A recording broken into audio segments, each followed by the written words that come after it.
My fellow Malaysians, most of you would not have heard of this doctrine.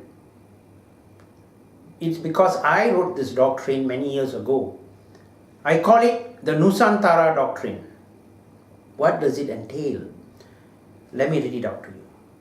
The Nusantara Doctrine claims for itself the entirety of the Malay Archipelago, from the north-south line of the partly Luzon area to Timor Leste Area, and the east-west line from Sumatra to Papua New Guinea. All these territories being part of the Malaysian Sphere of Influence. These territories, someday in the future, I believe we will incorporate them as states in this federation. Now, why would we do this? To understand this better, we need to go back in history. We need to go back to history further than what we normally anticipate. For the last 40 to 70,000 years, this part of the world during the Ice Age was contagious. So people could travel from what is now islands, and well, the mainland is just a peninsula.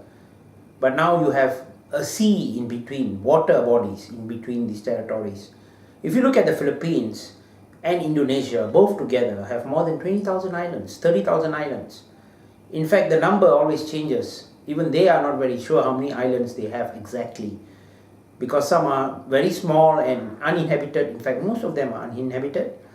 And some are volcanic islands that just appear out of nowhere. But these are all our territories, our sphere of influence. Lately, in the last few years, we have seen China intrude into the South China Sea. It's called the South China Sea, but it actually doesn't belong to China, whatever that they may say. Just like the Indian Ocean does not belong to India. It is just a geographical name. Like the Pacific or the Atlantic, there are no countries called Atlantic or Pacific. The people who live in this part of the world are seafarers. After the Ice Age ended, the water came in, people started to learn how to use boats. In fact, genetically speaking, a lot of the people who live in the islands all across the Pacific, North and South Pacific, are Melanesians. They have some sort of genetic relationship with the people who live in this part of the world. Historically speaking, this part of the world has been heavily influenced by Indians, also influenced by the Chinese. But Indian culture obviously permeates everything here. So what is the Nusantara Doctrine? In modern times, this is what people like Burhanuddin Helmi, a lot of Malay nationalists were dreaming of. Even Sukarno, Magapakal, the president of Philippines back in the 1950s, 60s, they dreamt of a combined nation. They even had a term for it. They called it Mafilindo, to unite all the Malay territories into a single nation. Of course, this would leave out the Malays who live in what is Cambodia today. It used to be a Malay kingdom called Champa, and it would leave out the 5 states that we lost to the Siamese during the Anglo-Siamese Agreement of 1909. That's the reason why that region is still in unrest, because it was annexed territory by the Thais. However, we can't go around claiming everything. But what we can do is merge the existing states in the Malay Archipelago, which obviously have a Malay background. The Filipinos are Malays, just like the Indonesians, just like those people in Malaysia. Of course, when you look at me, you see an Indian, and you're wondering, why is this Indian guy talking about the Nusantara Doctrine? Because historically, from a political perspective, the Indians have always played a very important role in the Malay Archipelago. Look around you. You see it in the culture. You see it in the traditions. You even see it in the language. It is acknowledged historical fact.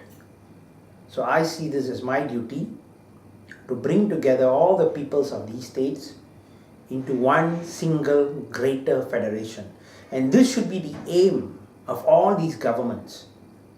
First and foremost, to improve the livelihood of their citizens, to improve the infrastructure of this region, to bring about better connectivity so that the people can mingle with each other, and to make it even easier.